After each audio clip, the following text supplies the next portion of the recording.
Vishnu live షోకి తిరిగి స్వాగతం.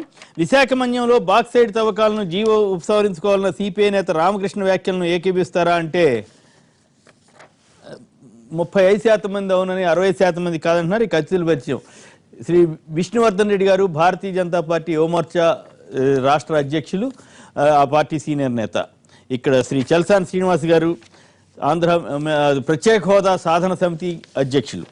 డాక్టర్ ఎన్ తులసిరెడ్డి గారు, కాంగ్రెస్ పార్టీ ముఖ్య అధికార ప్రతినిధి, అలాగే మాజీ ఎంపీ, మాజీ 20 సూత్రాల కమిటీ చైర్మన్. శ్రీ మరి జీవన్ రెడ్డి గారు, ఆర్మూర్ శాసనసభ్యులు, టీఆర్ఎస్ సీనియర్ నేత, వారు కూడా మనతో చర్చలో పాల్గొంటారు. ఇక జమ్మూ కాశ్మీర్లో 80,000 కోట్ల ప్యాకేజీని ప్రధాని నరేంద్ర మోడీ గారు ప్రకటించడం ఆసక్తికరంగా ఉంది. ఆంధ్రప్రదేశ్ రాజధాని కార్యక్రమానికి, అంత పెద్ద కార్యక్రమానికి వచ్చి ఎందుకు ప్రకటించలేదు? జమ్మూ కాశ్మీర్ వెళ్ళి ప్రత్యేకించి ఇప్పుడు సందర్భం లేకపోయినా, అంటే ప్రత్యేకించి ఆయన వెళ్ళిన సందర్భంలో ప్రకటించారు కానీ ఎలక్షన్లో లేకపోతే ఇంకో ప్రత్యేక కార్యక్రమం లేకపోయినా ఎలా ప్రకటించారు? ఏమిటి, ఆంధ్రప్రదేశ్కి అన్ని వనరులు ఉన్నాయనే ఉద్దేశమా, లేక అక్కడ సమస్యలు వేరు ఇక్కడ సమస్యలు వేరేనా? మరి ఈ ఎఫెక్ట్ ఎలా ఉంటుంది? ముందుగా విష్ణు చెప్పండి, అసలు భారతీయ జనతా పార్టీ ఉద్దేశం ఏంటి, ప్రధాని గారి ఉద్దేశం ఏంటి? నిజంగానే ప్రైమ్ మినిస్టర్ అక్కడ ప్రకటించి ఇక్కడ ఎందుకు ప్రకటించలేదు? కేవలం చట్టంలో ఉన్న అమలు చేస్తానని చెప్పి వెళ్ళిపోయినటువంటి మోడీ గారు మరి 80,000 కోట్ల ప్యాకేజీని అక్కడ ప్రకటించడాన్ని ఎలా సమర్థిస్తారు? విష్ణు గారు.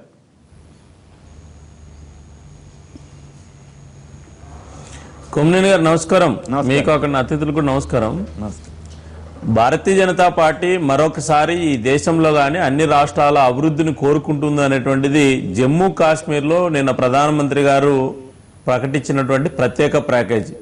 2, ఈ దేశంలో ఉన్నటువంటి గత అనేక రోజులుగా కొంతమంది మేధావులు అవార్డులు వెనక్కి ఇచ్చేస్తూ ఏదో మత సహనం ఇక్కడ కోల్పోయిందని చెప్పేటువంటి వాళ్లకు ఒక గుణపాఠంగా ఈ దేశంలో ఉన్నటువంటి అన్ని మతాలను గౌరవిస్తుంది భారతీయ జనతా పార్టీ ప్రధానమంత్రి అనే దానికి 2వ ఉదాహరణ. 3వ ఉదాహరణ ఏంటంటే, బీహార్ ఎన్నికల సమయానికంటే ముందు 1,65,000 కోట్ల ప్యాకేజీని నరేంద్ర మోడీ గారు ప్రకటిస్తే దాన్ని రాజకీయ విమర్శలుగా వేలాలు ప్రకటించారు. 10,000 కోట్లు కావాలా, 20,000 కోట్లు కావాలని ఈ రకంగా అవహేళన చేశారని చెప్పి మాట్లాడేటువంటి వాళ్ళకు ఇది ఒక గుణపాఠం. అయితే మీరు అడిగేటువంటి ప్రధానమైన ప్రశ్న, ఆంధ్రప్రదేశ్కు సంబంధించి కూడా 16 మాసాలు అవుతుంది. 16 మాసాలకు సంబంధించి ప్రత్యేక ప్యాకేజీ కానీ లేదా ప్రత్యేక హోదా కానీ మేము ఏదైతే ఎన్నికల సమయంలో ఇచ్చినటువంటి హామీ ఏదైతే ఉందో దానికి అనుగుణంగా ఎందుకు ప్రకటించలేదనేది భారతీయ జనతా పార్టీ మొదటి నుంచి చెప్తుంది. ప్రత్యేక హోదాకు సంబంధించి ఏ రాజకీయ పార్టీ మాట్లాడకున్న సందర్భంలోనే భారతీయ జనతా పార్టీ ఆ రోజు రాజ్యసభలో మాట్లాడింది, మన అనేక సందర్భాల్లో మాట్లాడుకున్నాం. భారతీయ జనతా పార్టీ చెప్పింది ప్రత్యేక హోదా ఇస్తే కొత్త రాష్ట్రాల్లో ఆంధ్రప్రదేశ్ అభివృద్ధి చెందుతుంది. ఈ సందర్భంలో ఈ యొక్క నీతి ఆయోగ్కు దీనికి సంబంధించినటువంటి పూర్తి బాధ్యత ఇవ్వడం, దానికి సంబంధించిన నివేదిక తెప్పించుకున్న తర్వాత ఆంధ్రప్రదేశ్కు ప్రత్యేక హోదా లేదా ప్రత్యేక ప్యాకేజీ ఏ దాంతో అయితే అభివృద్ధి చెందుతుందో వేగవంతంగా 28 రాష్ట్రాలతో పోటీగా 29 రాష్ట్రంగా ఆంధ్రప్రదేశ్ ఆ రకమైనటువంటిది ప్రకటించాలని కేంద్ర ప్రభుత్వం యొక్క ప్రధానమైనటువంటి ఉద్దేశం. అది తుది దశలో ఉంది. వీలైనంత త్వరలో రాష్ట్ర ప్రభుత్వానికి సంబంధించినటువంటి సంపూర్ణమైనటువంటి సమగ్రమైన నివేదిక కేంద్ర ఈ యొక్క నీతి ఆయోగ్ కమిటీ కేంద్ర ప్రభుత్వానికి, కేంద్ర కేబినెట్ కు సబ్మిట్ చేయడం జరుగుతుంది. కాబట్టి ఒకటి నేను చివరిగా చెప్పదలుచుకున్నా, ఆంధ్రప్రదేశ్ అభివృద్ధికి సంబంధించిన త్వరలో ఒక మంచి ప్రకటన రాబోతుంది. ఆంధ్రప్రదేశ్ను ఆదుకోవడానికి కేంద్ర ప్రభుత్వం ముందుకు వచ్చేటువంటి ప్రక్రియ ఉంది. ఈ రోజు ఎన్నికలు లేకపోయినా అన్ని రాష్ట్రాలు అభివృద్ధి చేయాలనేటువంటి ఆకాంక్ష ఏదైతుందో అంతకంటే మెరుగైనటువంటి ఒక ప్యాకేజీను ఆంధ్రప్రదేశ్కు భారతీయ జనతా పార్టీ ప్రకటిస్తుంది. నరేంద్ర మోడీ గారు ప్రకటిస్తారు, ఆంధ్ర రాష్ట్రాన్ని ఆదుకుంటారనే దానికి జమ్మూ కాశ్మీర్లో ఎన్నికలు లేకపోయినా అభివృద్ధి కోసం ప్రకటించినటువంటి 90,000 కోట్ల ప్యాకేజ్ ఏదైతుందో ఇది ఆంధ్రప్రదేశ్ ప్రజలకు శుభ సూచకం అని చెప్పి నేను గుర్తు చేస్తున్నా. రైట్, బీహార్ ప్యాకేజీ అనుకున్నారు, ఇప్పుడు జమ్మూ కాశ్మీర్ ప్యాకేజీ అనుకున్నారు, ఇదేమో మత సహనం కోసం ఇచ్చారని చెబుతున్నారు. తమాషాగా ఉంది మొత్తం మీద. శ్రీనివాస్ గారు మీరేమంటారు? వారి ఆశాభావాన్ని హర్షిస్తున్నాం. మొదట మోడీ గారు దేశ విదేశాల్లో కూడా చాలా ఉదారంగా ఉన్నారు. ఆఫ్రికా వెళ్తే ఆఫ్రికాకి, అలాగే ఎక్కడ పడితే అక్కడ వేలాది కోట్లు, లక్షలాది కోట్ల రూపాయలు ఆయన ప్యాకేజీలు అనౌన్స్ చేస్తున్నారు. ఒక positive note Bharatiya Janata party నాయకులు అక్కడ తీసుకుంటున్నారు కాబట్టి ఆహ్వానిస్తున్నాం. కానీ అసహనం పెరిగిపోతుంది అనే దాంట్లో వాస్తవం అది. ఎందుకంటే జమ్మూ కాశ్మీర్ శాసనసభలోనే ఒక మైనార్టీ శాసనసభ్యుడిని కొడతాం ఏంటి? అలాగే విజయవాడలో నడిబొడ్డున విద్యార్థులు అసలు యాక్చువల్గా మేమైతే మిగతా పార్టీల దగ్గరికి అత్యవసరం వెళ్ళకూడదని చెప్తాం. ఒకవేళ వాళ్ళు వెళ్ళారనుకోండి, వెళ్లకుండానే మీద నుంచి వచ్చి ఎవరో విపుల్ పటేల్ అంటే బీజేపీ ఆఫీస్ దగ్గర దేశాయ్ పీయూష్ ఎవరో గుజరాతీలు వాళ్ళు స్థానికులు అవ్వచ్చండి, వాళ్ళు మీద తరిమి కొట్టి మళ్ళీ పిల్లల మీద కేసులు పెట్టి మామూలుగా స్టేషన్లో పెట్టి అది కాకుండా మళ్ళీ జైలు రిమాండ్కి పంపించి దాడి చేసిన వాళ్ళ మీద కేసు పోలీసులు వాళ్ళు ఉన్నారు, వాళ్ళ చట్టం వారు పొరపాటు అయితే వాళ్ళు తీసుకుంటారు. భయంకరంగా అలా కొట్టి మళ్ళీ వాళ్ళని జైల్లో పెట్టి రిమాండ్లో పెట్టి ఇది సహనం అందామా అసహనం అందామా ప్రత్యేక తరగతి వాళ్ళకేం సంబంధం? వాళ్ళు ఎందుకు దాడి చేశారు? రాష్ట్ర ప్రభుత్వం కాదండి, వాళ్ళు దాడి చేశారు, రాష్ట్ర ప్రభుత్వం అడుగులకు మడుగులు వస్తుంది. ఆంధ్రుల ఆత్మగౌరవం ఒకసారి రోజుకు ఒకసారి చంద్రబాబు నాయుడు గారు ఎన్టీ రామారావు గారు ఫోటో చూడాలని కోరుకుంటాను. నేను ఆంధ్రుల ఆత్మగౌరవం గుర్తు వస్తుంది. బుద్ధుడు విగ్రహం వెనకాల ఉంటుంది కదా. నేను పాజిటివ్ ఏంటంటే బాధగా ఉంది, చాలా ఇబ్బందిగా ఉంది. రెండో విషయం, యువమోర్చా నాయకులు విష్ణువర్ధన్ రెడ్డి గారు మాట్లాడితే చాలా క్లారిటీ ఇచ్చారు. కేంద్ర ప్రభుత్వం ఒకటి ఆలోచన చేస్తూ ఉంది, ఏంటంటే ప్రత్యేక హోదా కానీ ప్రత్యేక ప్యాకేజీ కానీ ఏది బాగుంటుందో అది లేదా అని ఆయన స్పష్టంగా చెప్పారు. ఆంధ్ర ప్రజలకి ఈ కన్ను కావాలా ఈ కన్ను కావాలని ఏ కన్ను కావాలని అడిగే పద్ధతి మాత్రం కేంద్ర ప్రభుత్వం పెట్టుకుంటే చాలా ఇబ్బందికరం. వాళ్ళకి అన్ని కళ్ళు కావాలి. ప్రత్యేక తరగతి హోదా కానీ ప్రత్యేక ప్యాకేజీ కానీ ప్రత్యేక తరగతి హోదా హామీలు ఉంటే ప్రత్యేక ప్యాకేజ్ స్పెషల్ ప్యాకేజ్ ఏదైతుందో రాయలసీమ ఉత్తరాంధ్రకు కానీ వెనుకబడిన ప్రాంతాలకు కానీ ప్రకాశం జిల్లా ఇట్లాంటివి కూడా ఈ రెండు కూడా బిల్లులోను చట్టంలోనూ ఉన్నాయి. ఈ రెండిట్లో ఏది కావాలని అడుగుతారేంటి? ఈ రెండు కళ్ళలో ఒక కన్నే ఉండాలి. ఆంధ్రులకి ఇద్దరు కలిసి కేంద్రంలో ప్రధాన పార్టీలు కలిసి రెండు పొడి చేయడానికి ప్రయత్నిస్తే ఇవాళ ఏది కావాలని అడుగుతారేంటి? ఇవాళ స్పష్టంగా మాకు బీహార్కి అనవసరం అండి, బీహార్ని అలా చేయలేదు. అలాగే మిగతా రాష్ట్రాలు ఆఫ్రికా మాకు అనవసరం, అలాగే జమ్మూ కాశ్మీర్ అనవసరం. ఇక్కడ ప్రాంతానికి కావాల్సిన యువత బాధపడుతున్నారు. కొత్తగా ఈ సంవత్సరం 7 నెలల్లో ఒక్క ఉద్యోగం ఇవ్వలేదు పిల్లలకి. నిజంగా పరిశ్రమ స్టార్ట్ అయిందా ఆహ్వానిస్తున్నాం. నిజంగా ఏం జరుగుతుంది? దీని మీదే మేము అక్కడ బస్ యాత్రలు చేసినా సమ్మె చేసినా ఆఖరికి ఈ రాష్ట్రంలో సమ్మె ఇస్తే మేము సమ్మె పిలిపిస్తే ఎంత సక్సెస్ అయింది, తర్వాత ప్రతిపక్ష పార్టీ ఇచ్చింది సమ్మె సక్సెస్ అయింది, వాళ్ళకి అర్థం కాలేదండి. అంతిమంగా ఒకటి గుర్తుంచుకోవాలి, వాళ్ళు రాయలసీమలో 350 కోట్లు ప్రకటించారు, ఇంకా రిలీజ్ చేయలేదు, ఇంకో 350 కోట్లు అదనంగా ప్రకటించారు. 24,350 కోట్లు కావాలని రాష్ట్ర ప్రభుత్వం ఇచ్చింది. ఈ నేపథ్యంలో ఇలాగ అవమానకరంగా ప్రవర్తించండి. ఎందుకంటే జస్టిస్, నేను ఒకటే అంటున్నా, ఇంకా రేపు పొద్దున వస్తుందని, justice delayed is justice denied. ఇప్పుడు ఆల్రెడీ ఇంత ఆలస్యం అయిన తర్వాత ఇబ్బందికరమైన పరిస్థితులు. జమ్మూ కాశ్మీర్కి ఎందుకు ప్రకటించారు, ఏపీకి ఎందుకు ప్రకటించలేదు అన్నది నా ప్రశ్న. ఒకటండి, ఇప్పుడు అమరావతి దాని గురించి వస్తానండి. దానికి ఫస్ట్ బీహార్లో 1,25,000 కోట్లు ప్యాకేజ్ ఇస్తే 58,000 కోట్లు సబ్జెక్టు కరెక్షన్, 53,000 కోట్లు నేషనల్ హైవేస్ లేదా పెట్రోలియం కాంప్లెక్స్. ఇది కాదు యాక్చువల్గా మేము ఇక్కడకు అది అవసరమే, కానీ దానికన్నా ముందు డైరెక్ట్గా స్టేట్కి ఈ ప్రజలకు డైరెక్ట్గా వచ్చే లాభం ఏంటి? ప్యాకేజీ ఒక నిధులు వస్తే దాన్ని ఎంతవరకు కిందకు వస్తాయి. నేను చూశానండి మిగతా రాష్ట్రాలకు ఇచ్చిన ప్యాకేజీలో కిందకి ప్రజల వరకు ఎంతవరకు అందింది. కేవలం మధ్యలో వాళ్ళ నాయకత్వం కాకుండా ఇదంతా రాజకీయంగా కూడా కొంత చాలా నేను అన్నది ప్రజల వాళ్ళ కాదు కదా. ఇప్పుడు నా పాయింట్ ఆఫ్ వ్యూ ఏంటంటే బీహార్కి ఇచ్చారు, జమ్మూకి ఇచ్చారు, ఏపీకి వచ్చేసరికి ఎందుకు ఇవ్వలేదండి? నీతి ఆయోగ్ ఎక్కడో లోపం. నీతి ఆయోగ్ బీహార్ లో లేదా, నీతి ఆయోగ్ జమ్మూ కాశ్మీర్ అంటే ఎక్కడో సంథింగ్ రాంగ్. వాళ్ళకి హామీ లేదు. బీహార్కి 42,000 కోట్ల రూపాయలు ఇంతకుముందు హామీ ఉంటే ఇవాళ విభజన చట్టంలో పెట్టారు లేదా హామీ ఇచ్చారు. Andhra Pradesh justice delayed is justice denied. వాళ్ళు అన్యాయం చేశారు. రైట్. జాన్ చక్రవర్తి గారు కృష్ణా జిల్లా నుంచి లైన్ లో ఉన్నారు. జాన్ చక్రవర్తి గారు నమస్కారం, మాట్లాడండి. నమస్కారం, మాట్లాడండి. మీరేమంటారు? నమస్కారం సార్, మాట్లాడండి ప్లీజ్. నేను ఒక పాస్టర్ గారినండి. నేను జస్ట్ కృష్ణా జిల్లా ఎదురుముండి అనే ఊరు నుంచి మాట్లాడుతున్నాను. ఎదురుముండి, ఓకే, నాగాలంక దగ్గర. ఇది ఒక బాగా దీవి సార్, చుట్టూ కృష్ణా నది ఉంటుంది. అవును సార్, విషయం ఏంటంటే ఏపీలో గానీ లేకపోతే అదర్ స్టేట్స్ లో గానీ మాక్సిమం ఇండియా లెవెల్లో క్రిస్టియానిటీ మీద చాలా విపరీతమైన దాడులు జరుగుతున్నాయి. విశేషంగా చర్చిలు కూల్చేసే ప్రయత్నం చేస్తా ఉన్నారు. అయితే వాస్తవంగా ఈ చర్చ జరుగుతున్నప్పుడు నేను మాట్లాడడం కరెక్టో కాదో నాకు తెలియదు, కానీ ఇలాంటి విషయాలు మీలాంటి వాళ్ళ దృష్టికి తీసుకొస్తే మీలాంటి వాళ్ళ విషయం కొంచెం చర్చిస్తే మాకు న్యాయం జరుగుతుందనే ఉద్దేశంతో మీతో మాట్లాడుతూ ఉన్నాను. అసహనం అన్న దాని మీద ఇంత ముందు కూడా చర్చ జరిపి అయినప్పుడు కూడా అవును సార్ చర్చించారు. మీకు చాలా థ్యాంక్స్ చెప్పాలి మేము. అయితే వాళ్ళ పేపర్లో కూడా 3 పాస్టర్స్ ఆల్రెడీ కిడ్నాప్ చేసినట్లుగా కూడా మావోయిస్టులు కదా కిడ్నాప్ చేసింది.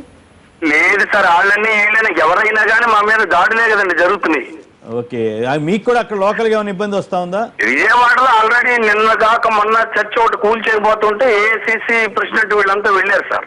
విజయవాడలో కూడా విజయవాడ ఏంటి సార్, ఎక్కడ పడితే అక్కడ చర్చిలు ఆదివారం పూట కూడా ప్రార్థనలు పెట్టనివ్వకుండా ఈ మైకులు కట్ చేయమని, లేకపోతే సౌండ్లు ఎక్కువ అవుతున్నాయో లేదా అదేనో ఇదేనో ఇప్పుడు మామూలుగా మేము కూడా మంచిగా చేస్తా ఉన్నాము, అంతా ఎవరు చేస్తున్నారు? ప్రార్థన చేస్తా ఉన్నాము. ఎవరు బాధ్యులు దీనికి?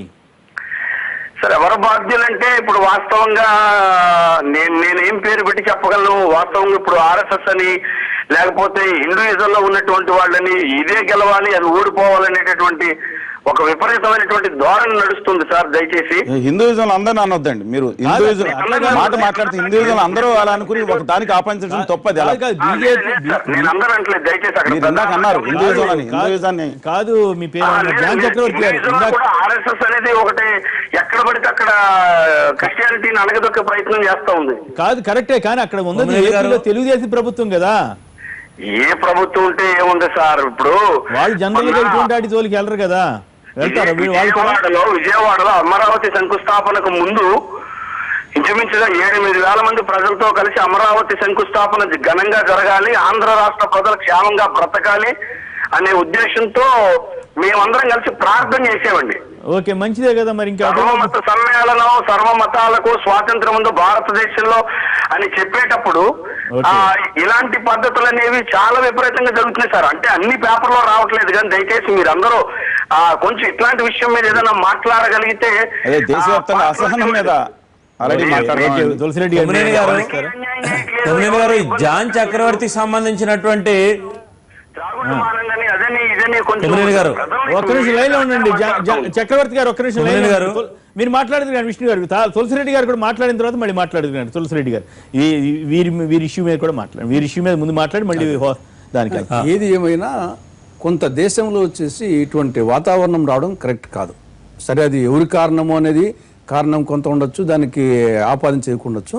కానీ ఓవరాల్గా వచ్చేసి పాలకులు అటు కేంద్రంలో కానీ రాష్ట్రంలో ఉండే పాలకులు ఇది ఎవరికి మంచిది కాదు, పాలకులకు మంచిది కాదు, దేశానికి మంచిది కాదు, ఏ మతానికి మంచిది కాదు. దాన్ని ఒకరిని నిందించం కాకుండా దాని గురించి చర్యలు తీసుకోవాల్సింది వాళ్ళు కాబట్టి జాగ్రత్తగా ఉండాల్సిన అవసరం ఉంది. ఇక రెండవది ఈ యొక్క కాశ్మీర్కు అది మళ్ళీ వద్దాం ఒకసారి. విష్ణు మీరు కూడా దీని మీద మాట్లాడండి. గారు, ఇప్పుడు భారతదేశానికి ఒక ప్రత్యేకత ఉంది. ప్రజాస్వామ్య దేశం, లౌకిక రాజ్యం. ఈ లౌకిక రాజ్యాన్ని కించపరిచే విధంగా, మతాల మధ్య రెచ్చగొట్టే విధంగా ఇవాళ కేంద్ర ప్రభుత్వంలో బీజేపీ ప్రభుత్వం ఉంది. వారు అసహనంతో, నిజంగా కూడా అసహనంతో నిన్న మాట్లాడిన మేధావి వర్గం కానీ, కవులు, కళాకారులు అవార్డులు వెనక్కి ఇచ్చేసే విధానం కానీ ఇదంతా చూస్తూ ఉంటే నిజంగా అసహనంతోనే ఉన్నారు బీజేపీ నాయకులు. ఇలా ఇప్పుడు పాస్టర్ గారు చెప్పినారు, అదొక టైపు, దాంట్లో ఒక అంశం అండి. ఇలా బీజేపీ నాయకులు ఏం మాట్లాడుతారు సార్? పక్క రాష్ట్రంలో కర్ణాటక ముఖ్యమంత్రిగా తల తీసేస్తా బీపీ తింటే అంటారు. ఒక మాట చెప్తాను, మొన్న ఏమంటారంటే దేశానికి స్వాతంత్రం తీసుకొచ్చినటువంటి గాంధీజీని పట్టుకొని ఆయనను గాంధీజీని చంపిన నాథురాం గాడ్సేని దేశభక్తుడు అంటారు. సాక్షి మహారాజ్ అని ఇంకొక ఆయన అంటాడు, ఆయన ఎంతమంది అయిన పిల్లల్ని కానొచ్చు అంటారు. అదేవిధంగా ఈ విధంగా అనేక అంశాల్లో ఈ విచ్చలవిడిగా కేంద్రంలో ప్రభుత్వంలో ఉన్నారు వాళ్ళు. ఒకవైపు కాంగ్రెస్ వాళ్ళేమో పవర్ పోయి పరేషాన్ అయ్యి ఆగమైపోయి ఫ్రస్ట్రేషన్లో మాట్లాడుతూ ఉన్నారు. వీళ్ళకేమైంది? పవర్ వచ్చి పరేషాన్ అయిపోయి ఆగమైపోయి ఫ్రస్ట్రేషన్లో మాట్లాడుతూ ఉన్నారు. ఎస్, పవర్ వచ్చి మాట్లాడుతారు. అంటే నేను విష్ణు గారు కూడా మంచి మిత్రులు, వాళ్ళు మాట్లాడలేదండి. విష్ణు గారు మాట్లాడలేదు, ఎంపీలు, కేంద్ర మంత్రులు, అమిత్ షా గారు స్వయంగా పిలిచి. ఆ పాయింట్ ఏంటంటే, రైట్, మిత్రపక్షం కావచ్చు కానీ చంద్రబాబు గారికి అట్లాంటి విమర్శ గతంలో లేదు కదా. చంద్రబాబు గారు కరెక్ట్ కాదండి. ఒక్క మాట నేను చెప్తా, I'm sorry to say, BJP Telugu Desam అక్కడ ఉమ్మడి ప్రభుత్వం ఉంటే ఉన్నప్పుడు ఇంకా అంశాలు కూడా ముఖ్యమంత్రి చంద్రబాబు కొంత ఎఫెక్ట్ ఉంటుందండి. ఇద్దరు కలిసి పనిచేసినప్పుడు వాళ్ళ భావజాలాలు వీరికి అంటుతాయి, వీరి భావజాలాలు వారికి అంటుతాయి. అక్కడ కార్యకర్తలు ఏమంటారంటే చాలా మంది బీజేపీ నాయకులు ఫ్రస్ట్రేషన్ లో అసహనంతో మాట్లాడుతూ ఉన్నారు. ఇలా నిన్న అవార్డులు వెనక్కి తిరిగి ఇచ్చినటువంటి కవులు, కళాకారులు, మేధావి వర్గం కూడా ఒక అవార్డు రావాలంటే, కొమ్మినేని గారు మీకు ఒక అవార్డు, బెస్ట్ అవార్డు రావాలంటే జర్నలిజంలో కొన్ని వేల మంది, లక్షల మంది పోటీలో మీకు వస్తుంది. అంటే వాళ్ళు ప్రజల పక్షాన్ని నిలబడుతున్నారు, లౌకికవాదానికి పరోక్షంగా మద్దతు ఇవ్వడానికి మాట్లాడుతూ ఉన్నారు. ఇట్లాంటి ఇప్పుడు ఇందాక జాన్ చక్రవర్తి కూడా అదే మాట్లాడాడు. ఎస్, కొంతమంది పాస్టర్ల మీద కూడా దాడి జరుగుతూ ఉన్నాయి. ఇట్లాంటి దాడులు కరెక్ట్ కాదు. ప్రజాస్వామ్యంలో ప్రజలే న్యాయ నిర్ణేతలు. మీకు అధికారం ఇచ్చింది కదా, మా ఇష్టమైనట్టు మేము చేస్తాం, కేంద్రంలో మేము అధికారంలో ఉన్నామంటే మా ఎవరికి అధికారం ఇచ్చినా కానీ మమ్మల్ని మఠా చేసేది కూడా ఆ ప్రజలే. కాబట్టి నాయకులు, ముఖ్యంగా ప్రజాప్రతినిధులు నోరు దగ్గర పెట్టుకొని జాగ్రత్తగా మాట్లాడాలి. ఇష్టం ఉన్న మాటలా అండి ఇంకొక ఆయన అంటాడు ఎంతమంది అయినా పిల్లల్ని కాలని అంటాడు ఈ దేశంలో పాలసీలు ఉన్నాయి సిస్టమ్ ఉంది పద్ధతి ఉంది బాగా చెప్పారు ఒక్క నిమిషం విష్ణు గారు సమాధానం చెప్పండి విష్ణు గారు కొమ్మినేని గారు, ఒకటి జమ్మూ కాశ్మీర్ లో భారతీయ జనతా పార్టీ అధికారంలోకి వచ్చిన తర్వాత ఈ దేశంలో అనేక దశాబ్దాలు మా మీద మతం ముద్ర వేసినటువంటి పార్టీలకు చెంపచెట్టుగా వాళ్ళెవరు కూడా నోరు మెదపలేనటువంటి పరిస్థితి అయిపోయింది. ఈ సందర్భంలో ఈ దేశంలో 16 మాసాల్లో ఎక్కడ ఏ రకమైనటువంటి అవినీతి కానీ ఇంకో రకమైనటువంటి దాడులు కానీ లేకపోతే బీజేపీ అధికారంలోకి వస్తున్నట్లే ముస్లింల మీద దాడులు చేస్తారు, లేకపోతే ముస్లింలు హిందువులు కొట్టుకుంటారు అనేటువంటి దుష్ప్రచారం ఇది ఎక్కడ జరగలేదు. జరగని సందర్భంలో ఈ మధ్య కాలంలో కొత్త వితండ వాదన బయటకు వచ్చింది.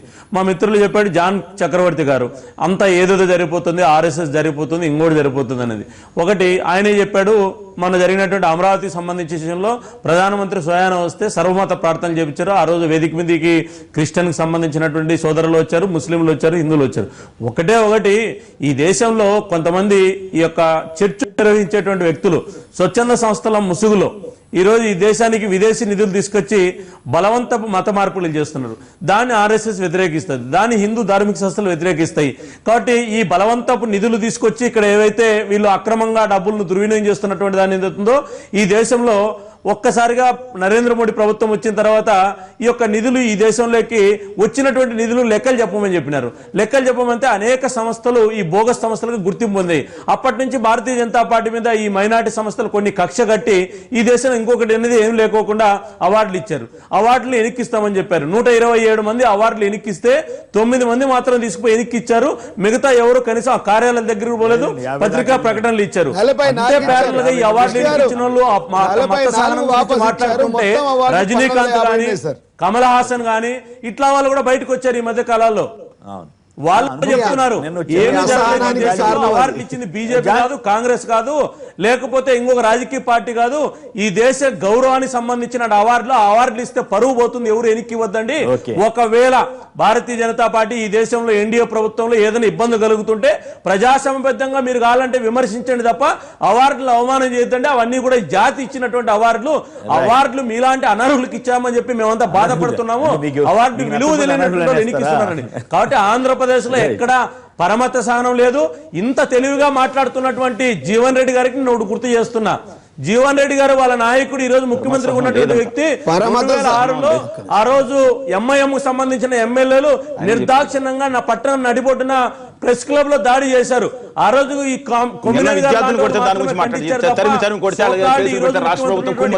గారు ఆయన రాజీనామా చేయలేదు, ఆయన పోయి ఆందోళన చేయలేదు, ఈ టిఆర్ఎస్ పార్టీ ఉద్యమాలు చేయలేదు. ఆ రోజు కూడా మాట్లాడింది భారతీయ జనతా పార్టీ, ఆ రోజు కూడా మాట్లాడింది ఆర్ఎస్ఎస్ విసింధు పరిస్థితే. పరమత సహనం లేదన్నారు కదా వాళ్ళు. వీరికి ఒక్క మాట, దాడి చేసినప్పుడు ఎవడో అవార్డు ఈ దేశంలో గోత్రాలు అల్లరి జరిగితే హిందువులను చంపేస్తే ఎవరు అవార్డు ఎన్నికలేదే. కాంగ్రెస్ పార్టీ అధికారంలో ఉన్న సందర్భంలో జరిగితే ఎవరు అవార్డు ఎన్నికలేదే. అంటే భారతీయ జనతా పార్టీ మీద ఉద్దేశపూర్వకంగా ఆడుతున్నటువంటి డ్రామా, ఆ ఉద్దేశపూర్వకంగా భారతీయ జనతా పార్టీ మీద వేస్తున్నటువంటి అభాండాలు ఈ దేశంలో ఏంది జరగలేదు కాబట్టి ఈ రకమైనటువంటిది వచ్చింది. నాయకులు చేస్తున్న ప్రకటనలు ఏంటండి? ప్రజా అలవాట్లపై నిన్నగాక మొన్న కర్ణాటక ముఖ్యమంత్రి తల తీసేస్తున్నది మీరు కారా? అత్యధిక పిల్లల్ని కనుమన్నది మీరు కారా? నాథురామ్ గాడ్సేని దేశభక్తులు అన్నది మీరు కారా? ఈ రకమైనటువంటి ఆరోపణలు కాంగ్రెస్ పార్టీ సంబంధించి ప్రధానమంత్రి ఉన్న జవహర్లాల్ నెహ్రూ గారు స్వయాన జనవరి 26 గణతంత్ర దినోత్సవ వేడుకలు అధికారికంగా ఆహ్వానించిన విషయాన్ని కాంగ్రెస్ పార్టీ నేతలే అనేక సందర్భాలు చెప్తారు. RSS Rashtriya Swayam Sevak Sangh ready for self service. ఏ రోజు సరే ఈ దేశం కోసం పనిచేస్తుంది, ముస్లింల కోసం పనిచేస్తుంది, హిందువుల కోసం పనిచేస్తుంది, క్రిస్టియన్ల కోసం కూడా పనిచేస్తుంది. ఒక్క మాట్లాడుతా, నిన్నగాక మొన్న గర్ వాపసి కింద కార్యక్రమం చేసి ఆర్ఎస్ఎస్ బీజేపీ కార్యకర్తలు చేసింది గర్ వాపస్ అనేది మీరు కాదా? మన కొన్ని సంఘటనలు జరిగినాయి మీరు కావా? దేశభక్తి, మన దేశానికి స్వాతంత్రం వచ్చిన గాంధీజీని నాథురామ్ గాడ్సేని దేశభక్తులు అన్నది మీరు గారా? మీరు గారా? సాక్షి మహారాజు మాట్లాడిన మాటలు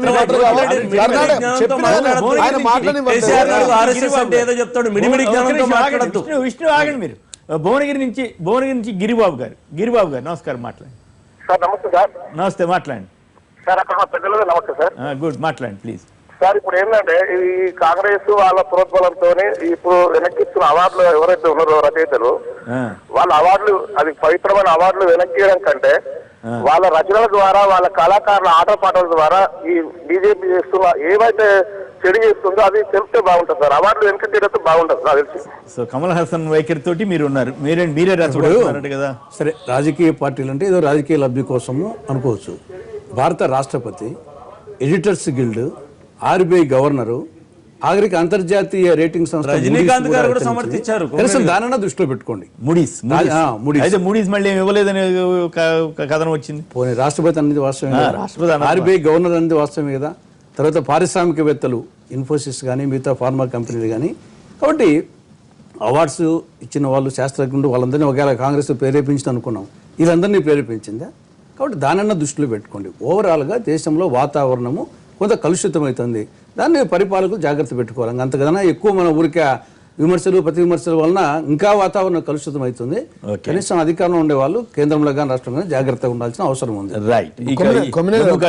ఒక్క మాట కొమ్మినేని గారు, విష్ణు గారు చెప్తా ఉన్నావు, ఇలా మేధావి వర్గం విమర్శించే స్థాయికి మీ ప్రభుత్వం వచ్చిందంటే మీరు చాలా డేంజరస్ పరిస్థితిలో ఉన్నట్టు ఇలా బీజేపీ ప్రభుత్వం. ఎందుకంటే మేధావులు ఇలా 1250 మందికి అవార్డులు ఇస్తే 44 మంది అవార్డులు ఇచ్చినట్టే ఒక అవార్డు వెనుక 2-3 లక్షల మంది ప్రజలు ఉన్నట్టు, 2-3 కోట్ల మంది ప్రజలు ఉన్నట్టు. ఇప్పుడు కొమ్మినేని గారికి ఒక అవార్డు వచ్చిందంటే వేల మంది, లక్షల మంది జర్నలిస్టులను పక్కన పెట్టి కొమ్మినేని గారికి ఇచ్చినట్టు. అంటే ఆయన వెనుక వీళ్ళందరూ ఉన్నట్టే.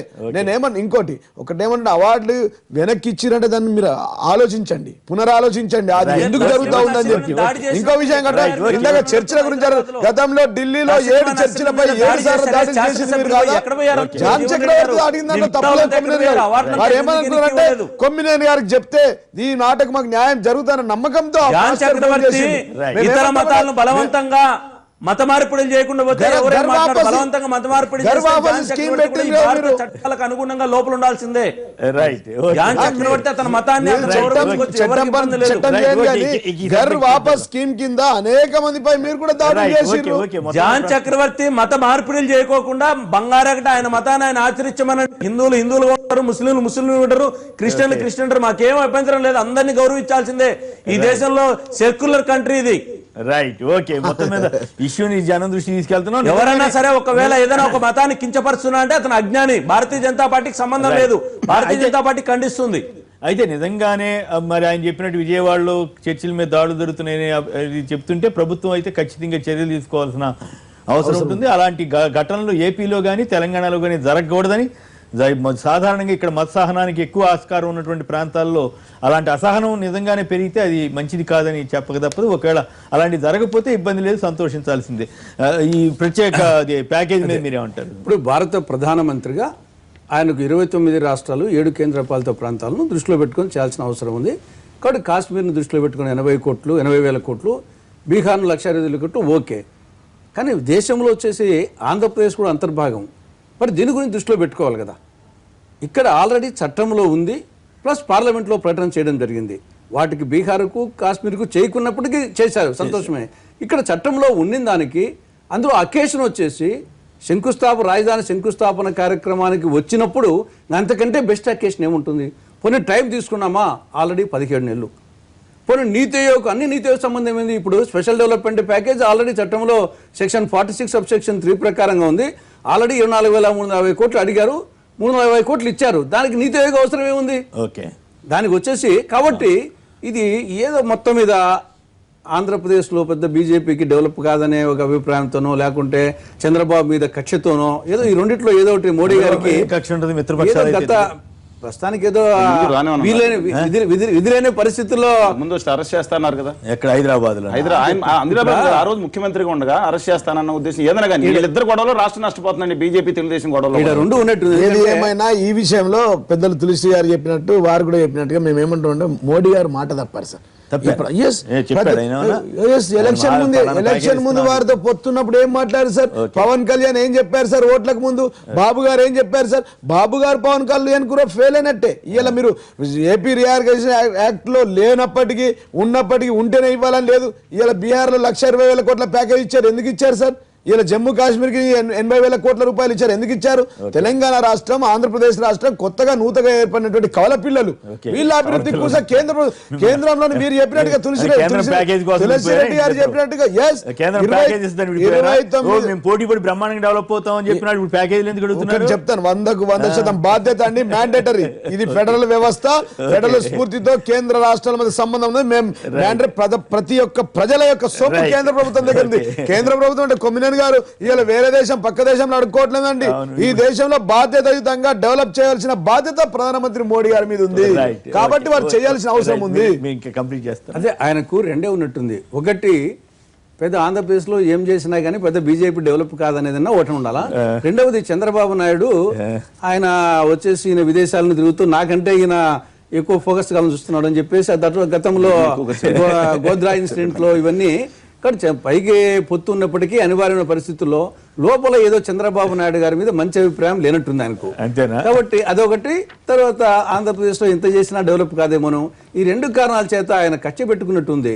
కానీ కనీసం ఇక్కడ ఉండే బీజేపీ నాయకులైనా కానీ అదే ఆయన కక్షను వచ్చేసి ఏదో విధంగా తొలగించి రాష్ట్రానికి మేలు చేసే విధంగా వాళ్ళు ప్రయత్నం చేస్తారు. చంద్రబాబు గారి మీద నిజంగా మోడీ గారి కోపం ఉందా విష్ణు గారు?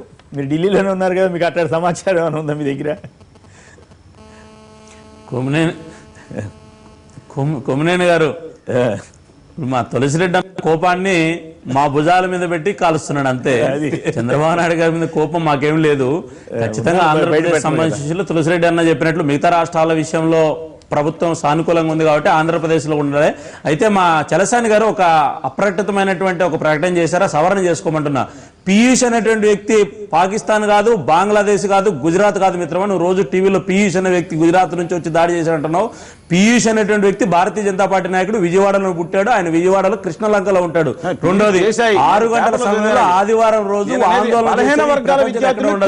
మీరు పంపించినటువంటి కొంతమంది ప్రేరేపిత వ్యక్తులు మాత్రమే ఆందోళన చేశారు. భారతీయ జనతా పార్టీ దాడి చేయలేదు.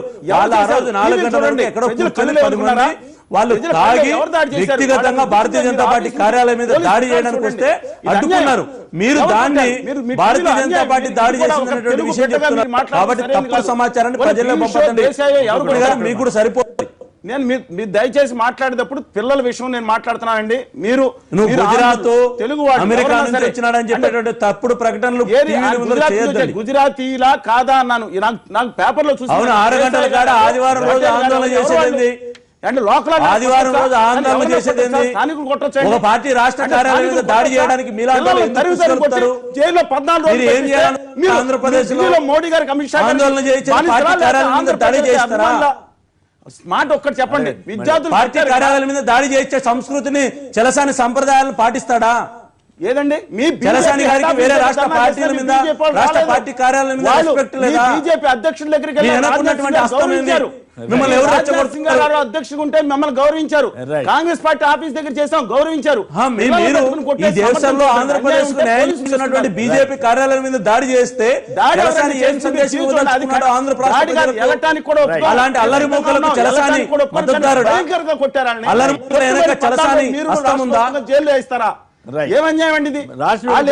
చలసాని గారి హస్తంతోటే బీజేపీ రాష్ట్ర కార్యాలయం మీద దాడి చేయించాడా? మరి మీరు రాష్ట్ర ప్రభుత్వాన్ని ఎందుకు అడగట్లేదు? రాష్ట్ర ప్రభుత్వాన్ని అడిగాం. ఆ రోజు ప్రాబ్లం ఎక్కడ వచ్చిందంటే వాళ్ళు ధైర్యం చెప్తానండి, వీళ్ళు వెళ్ళటాన్ని మేము తప్పాడుతున్నాం.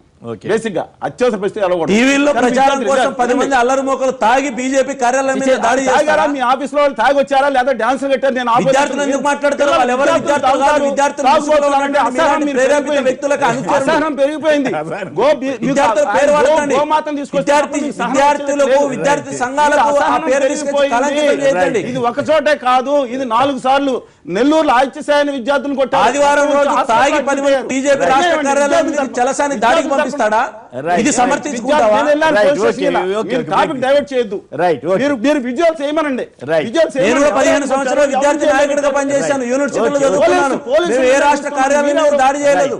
అనేక ఉద్యమాలు చేశాం, మేము ప్రజాస్వామ్య ఉద్యమాలు చేశాం. మేము బీజేపీ పార్టీ కార్యాలయం దాడి చేయలేదు. రాజ్నాథ్ సింగ్ గారు విజయవాడ పిల్లలు ఆదివారం రోజు ఎందుకు పోయారు? వాళ్ళకి వాళ్ళ భవిష్యత్తు దెబ్బతినకుండా రాష్ట్ర ప్రభుత్వం కూడా మంచి చలసాని గారు ఇలాంటి మేధావులు మాట్లాడుతున్నారు. మాట్లాడారు. మీ బీజేపీ వాళ్ళు సాధు జీవులు పేక కోసేస్తారంటే సిద్ధరామయ్యకి వాళ్ళు సాధుజీవులు, అసహనం ఉన్న వాళ్ళు సాధుజీవులు, వాళ్ళు పురుష పొంగోలు. విద్యార్థులు మాత్రం ఆంధ్ర వాళ్ళు, విద్యార్థులు మాత్రం ఆత్మాభిమానం లేని వాళ్ళు అనుకుంటే నేను చేయగలను లేదు. నువ్వు ఒక 10 మంది రౌడీలతో ఉద్యమాలు చేయిస్తారనుకుంటే నాకేం అభ్యంతరం లేదు. ఓకే, మీరు ఓకే. 10 మంది రైట్, అల్లరి ఓకే. బొత్తులు పెట్టుకొని రైట్, తాగుడు విశాఖ- బొత్తులు పెట్టుకొని ఉద్యమాలు చేస్తారంటే ఇది నాకేం తప్పండి. అభ్యంతరం అల్లరి లేదు. మొక్కలు కాదు ఓకే, మీరు. ఓకే. ఈ విద్యార్థులను అల్లరి మొక్కలు అంటారేంటండి? రైట్. మీరు విద్యార్థి నెల్లూరులో కొడితే రక్తం వస్తే హాస్పిటల్ పడితే అల్లరి మొక్కలు ఏంటండి? రైట్. తప్పు. మీరు విద్యార్థులు కాదు, విద్యార్థులు నాకు తెలుసు. నేను 15 సంవత్సరాలు విద్యార్థి నాయకుడిగా పనిచేశాను, రైట్, విద్యార్థి ఓకే, ఓకే. సంఘంలో పనిచేశాను, రైట్, యూనివర్సిటీలో తప్పు, పనిచేశాను. పెద్దవాళ్ళు వాళ్ళ తప్పు. మీరు విద్యార్థులు విశాఖపట్నంలో కాదు. బాక్సర్ విద్యార్థుల తవ్వకాల- ముసుగులో మీరు రెచ్చగొట్టేటువంటి రైట్, యువకులు. ఓకే, ఓకే, తప్పు. ఓకే, ఓకే, తప్పు ఓకే. మాట్లాడేది. రైట్. విశాఖపట్నంలో కాదు. బాక్సర్ సరైనది తవ్వకాల కాదు. జీవాన్ని ఉపసంహరించుకోవాలన్న సిపిఐ రైతు రామకృష్ణ సిపిఎం కార్యదర్శి మధు వ్యాఖ్యలను సమర్థిస్తారా అంటే 23% మంది మాత్రమే అవునని, 77% మంది కాదన్నారు. ఇప్పుడు ఒక చిన్న విరామం తర్వాత తెలంగాణలో చెప్పుల ఉద్యమం కొనసాగించాలని ఎర్రబెల్లి దయాకర్ రావు గారు పిలిపించారు. మరి దాని మీద జీవన్ రెడ్డి గారు ఎట్లా స్పందిస్తారు? ఇప్పుడు చిన్న విరామం.